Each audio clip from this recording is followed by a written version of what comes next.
সুরেশপুর নামক ছোট্ট একটি গ্রামের একটি সাদামাটা পাকা বাড়ির ভেতরে বেড়ে ওঠা এক অল্প বয়সী মেয়ে। নাম তার চারুলতা। 18 বছর বয়সী এক সহজ সরল এবং নিরহংকার মেয়ে, যার গায়ে কোনো রঙিন পোশাক নেই, শুধুমাত্র মলিন পাটের এক শাড়ি। কিন্তু তারপরও তাকে দেখে মনে হয় সে কতটা অপরূপ সুন্দরী। সে নিজে জানে না কিভাবে সাজগোজ করে নিজেকে গুছিয়ে রাখতে হয়। সৎমা জয়া এবং সৎবোন মীরা তাকে সারাটা জীবন শুধু অবহেলা আর অযত্নেই রেখে দিল। চারুলতা, এ কি অবস্থা! এখনো তোর সংসারের কাজ শেষ হলো না? এক ঘরের মেঝে তুই কতবার মুছবি বলতো? সংসারের সব কাজ তুই করিস বলে সারাদিন এসব নিয়ে পড়ে থাকলে কি চলবে নাকি? একটু তো অন্য কাজও করতে হবে নাকি? বলো মা, আমায় আর কি কি কাজ করতে হবে? আমি সব কাজ করে দেব। এতবার করে বলে দিতে হবে কেন তোকে? তোকে না সেদিন বললাম মীরার জন্য নতুন একখানা জামা কিনে এনেছি, সেটা সেলাই করতে হবে। সেলাই করা না হওয়া পর্যন্ত তো মেয়েটা আমার ওই জামাটা পরতেই পারছে না।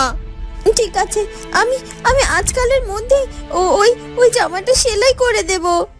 কি আজকালকার মধ্যেই? মানে আমার তো জামাটা আজই দরকার, কারণ বিকেলে আমার বন্ধুদের সাথে ঘুরতে যাওয়ার কথা আছে। ও মা, তুমি এখন বলো না আমি বন্ধুদের সাথে কোন জামাটা পরে ঘুরতে যাব? আমার নতুন জামা এক্ষুনি চাই। দেখেছিস তো মুখপুরি, তোর জন্য এখন মেয়েটা কি মহা মুশকিলে পড়ে গেল। কত শখ করে জামাটা কিনেছিল মেয়েটা, ভেবেছিল এটা পরে বন্ধুদের বাড়িতে ঘুরতে যাবে। তোর জন্য এখন সেটা হলো না। দাঁড়া মীরা, তোর নতুন জামা পরার ব্যবস্থা আমি করছি। এই চারুলতা, তোর একটা নতুন জামা ঘরে তোলা আছে না? ওই যে তোর বাবা সেবার বাণিজ্য করে ফেরার সময় নিয়ে এসেছিল, ওটা তুই মীরাকে দিয়ে দে। হ্যাঁ, আছে তো, কিন্তু মা, মানে ওটা তো বাবা আমার জন্য এনেছিল, আর আজ অব্দি ওই জামাটা আমি পরিনি, সযত্ন করে তুলে রেখেছি। আসলে বাবা তো আমায় সবসময় কিছু কিনে দিতে পারে না, তাই ওইটা যে আমার কাছে অনেক মূল্যবান। মা, রাখ তো সব আদিক্ষেতা। মীরা তোর একখানা জামা একবার পরলে কি ছিঁড়ে যাবে নাকি?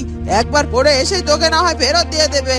দে, এখন আর কথা বাড়াস না, জামাটা ওকে বের করে দে তো। এরপর চারুলতা কিচ্ছুটি না বলে তার ঘর থেকে তার বাবার কিনে আনা নতুন জামাটা বের করে মীরার হাতে দেয়। ও মা, জামাটা কি সুন্দর! মা,